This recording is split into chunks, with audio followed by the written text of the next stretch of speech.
வணக்கம் நண்பர்களே, எல்லாரும் எப்படி இருக்கீங்க? நல்லா இருக்கீங்கன்னு நம்புகிறேன். இன்றைக்கி நம்ம ரொம்ப ஒரு அழகான சிக்கு கோலம் தான் போட போகிறோம். இந்த கோலம் பார்க்க கஷ்டமாக இருக்கும், ஆனால் போட ஆரம்பித்தா ரொம்ப ஈஸியாக இருக்கும். ஒரு விஷயம் சொல்லணுங்க, சிக்கு கோலம் போடுறவங்களுக்கு எது இருக்கோ இல்லையோ கண்டிப்பாக பொறுமை இருக்கணுங்க. ஏன்னா புள்ளி வைக்கும்போது ஒரு புள்ளி இடம் மாறினாலும் கடைசியில் கோலம் நம்மளை பார்த்து சிரிக்கிற மாதிரி ஆகிடும்.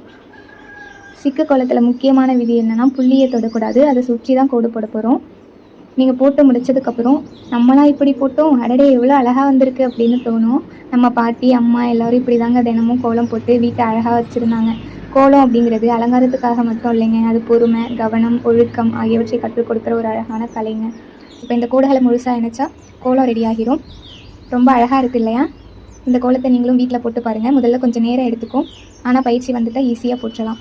இந்த வீடியோ பிடிச்சிருந்தா ஒரு லைக் பண்ணுங்கள். நீங்கள் எந்த ஊர்லேருந்து பார்க்குறீங்கன்னு கமெண்ட்டில் சொல்லுங்கள். உங்கள் கமெண்ட்ஸ் எல்லாத்தையுமே நான் படிப்பேங்க. இது மாதிரி தினமும் புதிய கோலங்களுக்கு நம்ம சேனலை சப்ஸ்கிரைப் பண்ணி பெல் ஐக்கானையும் அழுத்துங்க. உங்கள் அன்பும் ஆதரவும் இருந்தால் இன்னும் நிறைய அழகான கோலங்களோடு நான் தொடர்ந்து வந்துக்கிட்டே இருப்பேன். அடுத்த வீடியோவில் சந்திப்போம். நன்றி, வணக்கம்.